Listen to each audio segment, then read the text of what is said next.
Sejak duduk di bangku SMA, ada satu sosok yang diam-diam menjadi pusat duniaku. Tante Sekar, ibunya Arga, sahabat karibku. Usianya memang hampir 45 tahun. Sebuah angka yang seharusnya memberinya aura keibuan yang kaku dan tenang, tetapi ia sama sekali tidak demikian. Tante Sekar memancarkan kecantikan yang begitu matang, seksi, dan selalu menarik.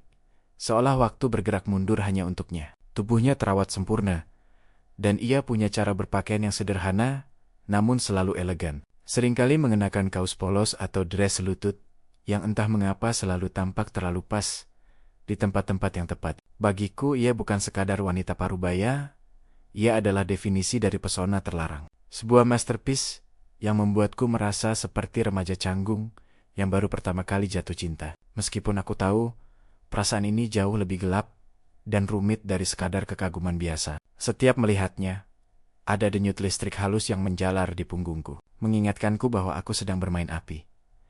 Aku ingat betul bagaimana jantungku selalu berdebar lebih cepat, lebih tepatnya bergemuruh setiap kali kami berpapasan di lorong rumah Arga, di dapur, atau saat ia sekadar melintas di ruang tamu. Telapak tanganku akan berkeringat dingin, dan aku harus berjuang keras untuk mempertahankan ekspresi wajah yang tenang, seolah aku sedang memikirkan algoritma pemrograman tersulit. Padahal yang kupikirkan hanyalah Tante Sekar. Badai emosi ini begitu intens, namun tak seorang pun yang tahu. Terutama Arga, si anak tunggal yang polos itu, ia tak menyadari sedikit pun. Baginya, aku hanyalah teman baik yang sering mampir untuk mengerjakan tugas. Dia tidak pernah tahu bahwa kehadiran terbesarku di rumahnya adalah sebuah kebohongan yang diselimuti oleh obsesi. Aku merasa bersalah pada Arga, tapi rasa bersalah itu selalu kalah telak oleh daya tarik Tante Sekar yang begitu kuat. Daya tarik yang kurasakan sendirian, dalam kesunyian yang memekakkan. Strategiku sangat sederhana, namun terencana dengan detail. Aku akan selalu memastikan tugas kuliah yang menumpuk harus dikerjakan di rumah. Arga, aku menciptakan krisis-krisis akademis palsu. Aku butuh akses wifi tercepat nggak? Di rumahmu kan kenceng banget. Atau Arga, kita harus brainstorming di lingkungan baru, rumahmu sejuk, bisa bantu fokus. Jika bukan di sana, aku meyakinkan diriku sendiri, tugas itu tidak akan selesai dengan sempurna. Semua adalah alasan palsu yang canggung, tentu saja. Tujuanku yang sebenarnya hanya satu, yaitu mencuri pandang kepada Tante Sekar, mengamati gerak-geriknya, dan berharap ia berlama-lama berada di ruang lingkup pandanganku. Bahkan, aku pernah sengaja meninggalkan flash drive atau laptopku di rumah. Arga hanya untuk mendapatkan alasan kembali keesokan harinya. Kehadiranku di rumah itu sepenuhnya adalah acting. Sebuah drama tunggal di mana aku adalah aktor utama dan satu-satunya penonton yang tahu naskah aslinya.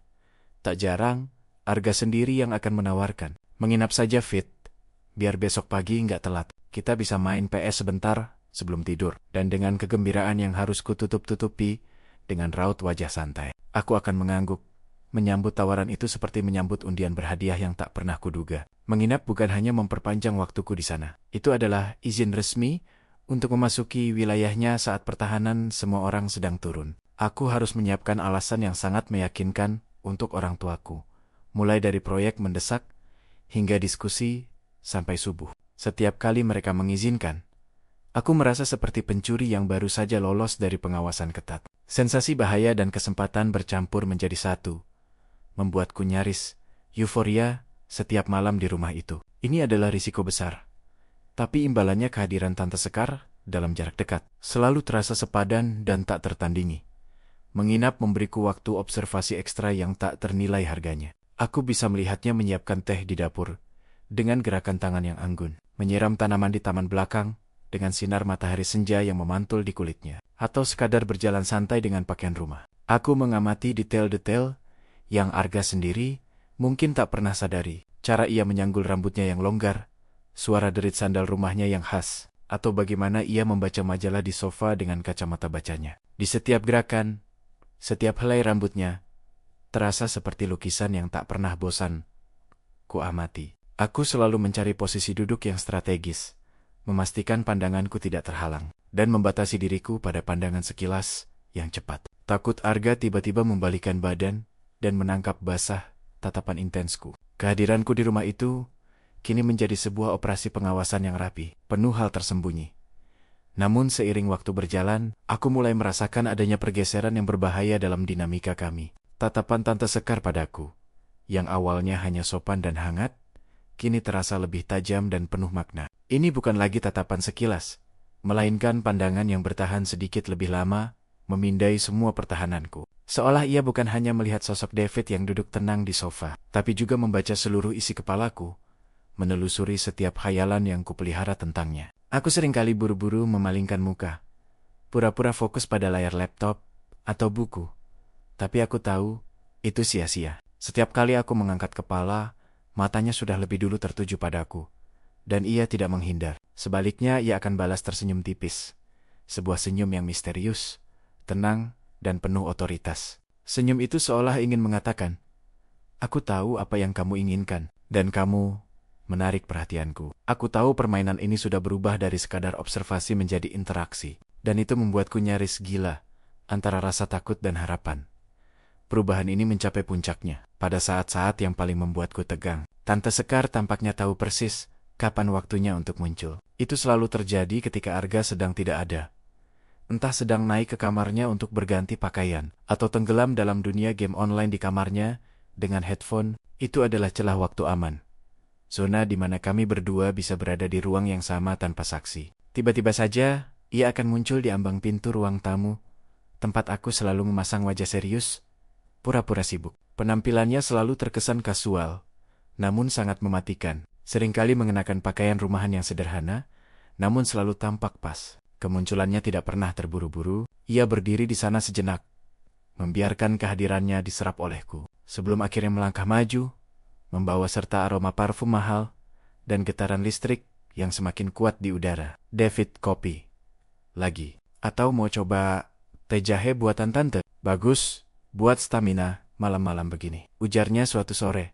Suaranya terdengar lembut, namun membawa beban makna ganda yang hanya bisa dipahami oleh kami berdua. Aku memperhatikan bagaimana ia mengucapkan kata stamina. Ada penekanan halus di sana, seperti sebuah kode rahasia. Senyumnya menyertai kalimat itu, sebuah kurva bibir yang hanya sedikit terlalu lama ia tahan, membuatku harus menarik napas dalam-dalam. Aku tahu secara permukaan ia hanya menawarkan minuman, tapi di mata kami, itu adalah undangan untuk mengakui ketegangan yang ada. Senyum itu terasa seperti kawat listrik tegangan rendah yang menyentuh kulitku. Aku berusaha keras untuk terdengar normal. Ah, tante, jangan repot-repot. Aku masih ada sedikit, jawabku sambil menunjuk cangkirku yang sudah kosong. Ia hanya tertawa kecil, suara tawa yang rendah dan serak, seolah ia sedang mengejek usaha kecilku untuk menolak. Kesempatan paling mendebarkan terjadi beberapa hari kemudian, saat kami kembali menginap, dan Arga masuk kamar mandi untuk waktu yang sangat lama, meninggalkan aku sendirian di ruang makan yang remang-remang. Tiba-tiba Tante Sekar masuk, berjalan langsung ke arahku untuk mengambil cangkir kotor di meja. Ketika ia meraih cangkir yang persis berada di sampingku, ia sengaja berdiri terlalu dekat. Jarak kami begitu tipis, nyaris tak ada, sehingga aku bisa merasakan sedikit suhu tubuhnya, dan yang lebih penting, mencium aroma parfumnya yang memabukkan. Sentuhan lengan kami yang tidak disengaja saat ia mengambil cangkir terasa seperti deklarasi perang. Aku harus menggunakan semua kekuatan mentalku untuk tidak bergerak, tidak gemetar, dan tidak menunjukkan betapa besar dampak kedekatan ini pada diriku. Momen itu singkat, namun terasa abadi dan penuh risiko. Sebuah ujian yang hampir tidak bisa kutahan. Tepat setelah momen kontak fisik yang singkat itu, ia menarik diri sedikit, namun pandangannya tidak lepas. Ia meletakkan cangkir-cangkir itu di atas nampan, dan kemudian, dengan gerakan yang disengaja, ia sedikit membungkuk, membuat kami kembali bertatapan dalam jarak yang sangat dalam. David, bisiknya pelan dengan suara kini lebih serius. Pandangannya lurus dan menantang ke mataku. Tante suka caramu memperhatikan. Kamu bukan seperti anak-anak seumuran Arga. Kamu mengamati, ucapannya itu menghantamku. Tenggorokanku pun tercekat. Semua kata-kata pembelaan lenyap. Ia mengonfirmasi semua kecemasanku, dan pada saat yang sama, semua harapanku. Tante tahu kamu melihat lebih dari sekadar rumah ini, David. Dan Tante ngerasa itu menarik. Jeda singkat setelah kalimat terakhirnya terasa seperti seumur hidup. Ia telah menyatakan kebenaran yang tidak terucapkan. Dan sekarang bola panas itu ada di tanganku. Aku hanya bisa menelan ludah Ah tante, aku hanya menikmati suasana rumah yang tenang aja kok. Sebuah kebohongan yang terdengar sangat bodoh dan tak meyakinkan. Bahkan di telingaku sendiri. Tentu saja, Tante Sekar menyadarinya. Ia hanya terkekeh pelan, bukan tawa canggung, melainkan tawa yang dalam, rendah, dan merdu. Seolah mengerti betul bahwa kebohonganku adalah pengakuan diam-diam atas semua yang ia katakan. Tawa itu seakan menyegel janji dan menepis semua penolakanku. Ia tahu aku sedang memancing. Dan dia baru saja menggigit umpannya, kini hanya tinggal menarik talinya. Setelah itu ia pergi membawa nampan cangkir, meninggalkan aku sendirian di ruang makan dengan perasaan campur aduk antara kemenangan yang memusingkan dan ketakutan yang mencekik. Aku tahu setelah percakapan itu, tidak ada lagi jalan kembali. Ketegangan psikologis yang selama ini hanya terjadi di kepalaku, kini menjadi kenyataan bersama yang membutuhkan penyelesaian. Malam itu, kami kembali menginap. Suasana di ruang tamu terasa tebal, meskipun tugas kuliah kami sangat berat, mengisi seluruh meja dengan buku dan laptop.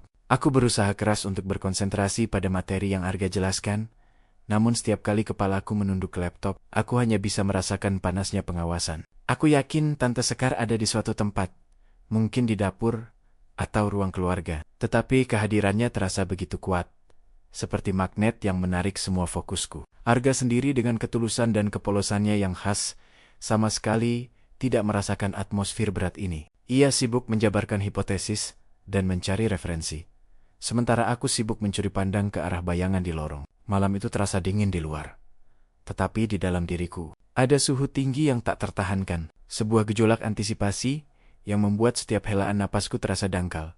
Setelah pukul 1 malam, layar laptop akhirnya ditutup. Tumpukan buku kami pinggirkan ke sudut. Aku merasa lelah secara fisik, karena seharian berkutat dengan pikiran dan tugas. Tetapi mental dan emosiku terasa sangat bersemangat. Ayo tidur Fit, besok pagi macet. Gila kalau kesiangan. Aku harus bangun jam 6, kata Arga, meregangkan tubuhnya. Ia tak butuh waktu lama.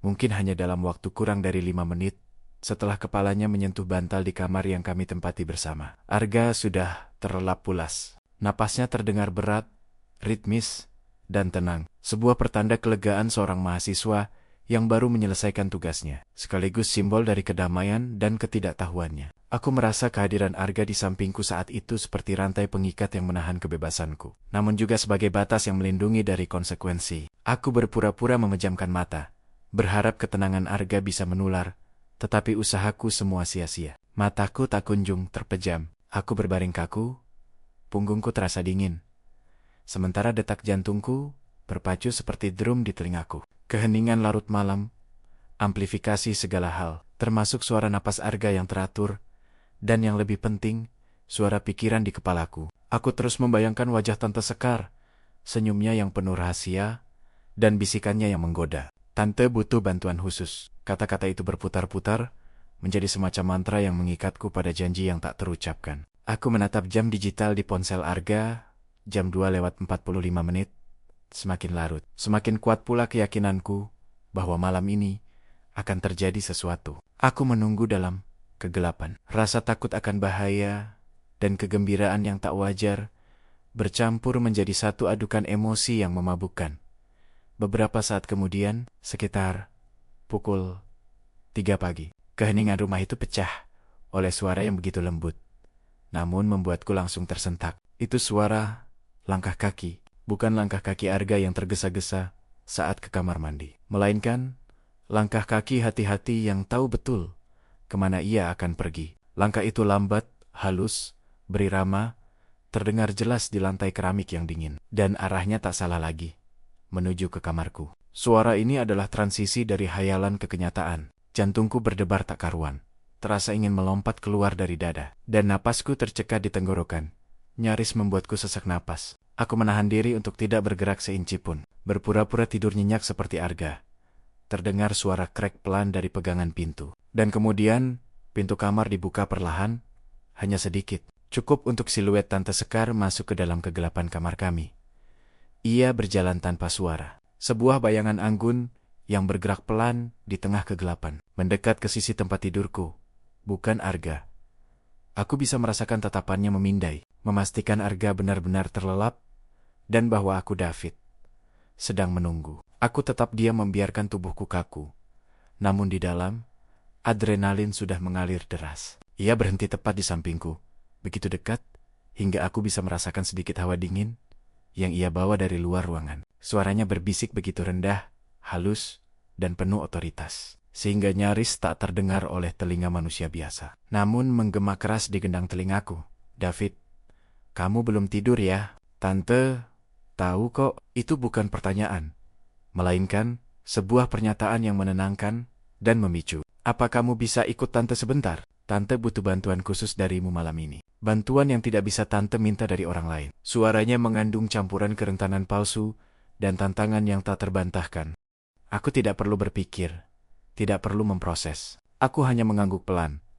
Sebuah gerakan kepala yang nyaris tidak terlihat. Seolah tubuhku digerakkan oleh magnet yang tak terbendung, yang menarikku keluar dari kamar. Arga, setiap detik, aku di sana terasa berbahaya. Aku harus bergerak dengan hati-hati, memastikan gerakan selimutku tidak menimbulkan suara. Aku bangkit perlahan, melangkah keluar dari tempat tidur, meninggalkan Arga yang masih mendengkur dengan nyenyak, tak menyadari bahwa sahabatnya baru saja menerima panggilan rahasia dari ibunya. Aku berdiri di samping Tante Sekar di lorong gelap, mengenakan kaos dan celana pendek yang terasa sangat tipis di tengah udara malam yang dingin. Namun tubuhku terasa panas. Kami berjalan beberapa langkah, dan kemudian langkah kaki kami berhenti di depan sebuah pintu yang selama ini hanya kulewati. Pintu kamar tidur utama Tante Sekar. Aku sedikit tersentak, meskipun dalam hati aku sudah menduga. Ini adalah wilayah suci yang tidak pernah kumasuki, tempat ia menghabiskan waktu pribadinya. Aku memandangi pintu itu sejenak, sebuah penanda batas terakhir. Sebelum sempat aku bertanya, Tante Sekar sudah membuka pintu dan melangkah masuk. Ia kemudian menyalakan lampu tidur kecil di meja samping, menciptakan suasana temaram yang diselimuti oleh warna oranye lembut. Cahaya itu membuat bayangannya tampak panjang dan misterius di dinding. Masuklah David, katanya dengan suara kini kembali normal, namun masih rendah. Tangannya menunjuk ke dalam ruangan yang rapi dan elegan itu. Ia menutup pintu di belakangku, tetapi belum menguncinya. Tante butuh bantuanmu di ruangan ini. Tante tahu, selama ini kamu perhatikan Tante terus kan? Dan Tante ngerasa kamu adalah orang yang paling tepat. Kamu punya mata yang jujur, David. Dan mata itu sudah mengatakan semuanya pada Tante. Bahkan sebelum kamu bersuara, kalimatnya terasa seperti penegasan, bukan tuduhan. Ia mengendalikan penuh situasi ini, dan ia menempatkanku sebagai seseorang yang istimewa. Seseorang yang telah lama ia tunggu. Ruangan itu terasa seperti jebakan mewah, dan aku melangkah masuk tanpa perlawanan.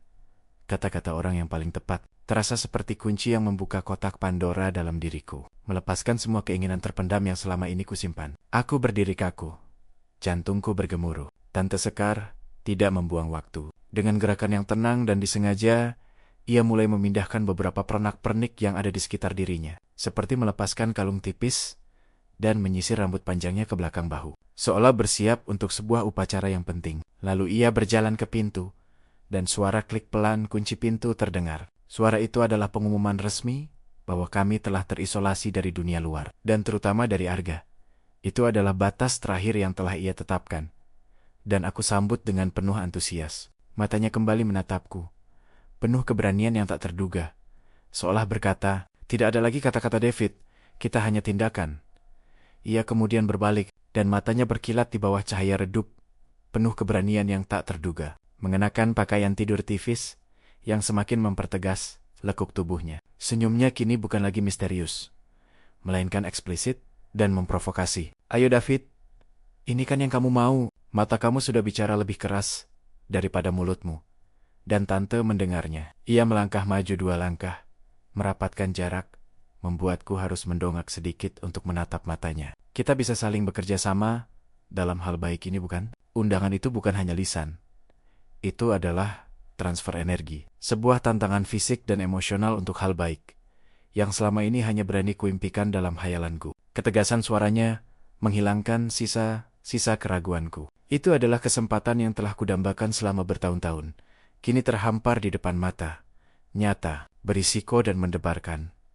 Tanpa menahan lagi dengan semangat yang meledak dan tak terbendung. Aku pun menyambut niat baik Tante Sekar itu. Semua pikiran rasional tentang Arga, tentang konsekuensi, tentang moralitas, lenyap seperti asap. Yang tersisa hanyalah adrenalin murni dan kepastian bahwa inilah saatnya. Aku melangkah maju, menjembatani jarak yang tersisa. Kerjasama yang kami lakukan malam itu dimulai dengan terburu-buru, dipenuhi oleh kebutuhan mendesak yang telah terpendam. Sentuhan awalnya terasa seperti sengatan listrik, memvalidasi semua ketegangan yang sudah kami bangun selama berminggu-minggu. Ini terasa sangat menegangkan, penuh kejutan, dan melampaui segala harapanku. Di setiap gerakan, setiap bisikan, adalah pelanggaran yang disadari, sebuah aksi pemberontakan, melawan norma dan etika. Rasanya seperti berjalan di atas kabel tinggi, di antara dua gedung pencakar langit. Aku tahu betul, satu kesalahan kecil bisa menghancurkanku. Namun sensasi bahaya dan kebebasan yang kurasakan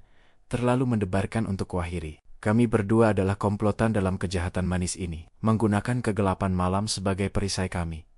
Detik demi detik berlalu, terasa memanjang dan melengkung, mengabaikan waktu sesungguhnya. Dalam kamar yang remang-remang itu, hanya ada intensitas dan semangat tanpa kata-kata. Sebuah hal baik yang terjadi cukup lama, di mana Tante Sekar menunjukkan dominasi dan otoritasnya, mengendalikan setiap momen dengan keanggunan seorang konspirator ulung. Aku tenggelam dalam perpaduan antara kekaguman lama dan realitas baru ini. Ketika akhirnya semua selesai, dan keheningan kembali mengambil alih, napasku masih tak beraturan, dan tubuhku terasa ringan sekaligus berat, dipenuhi campuran kelelahan fisik dan lonjakan adrenalin. Kami berdua berbaring sejenak, menatap langit-langit yang gelap, mendengarkan detak jantung kami yang melambat. Itu adalah keheningan yang penuh makna, bukan kosong, tetapi penuh rahasia dan perjanjian yang baru saja diukir di tengah malam. Tante Sekar adalah yang pertama bergerak. Ia menoleh padaku, matanya lembut, kini tanpa provokasi, namun penuh kepastian yang menenangkan. David, kita jaga rahasia ini baik-baik ya. Ini adalah urusan kita, tidak ada yang boleh tahu. Apalagi Arga. Tangannya terangkat dan menyentuh pipiku sekilas.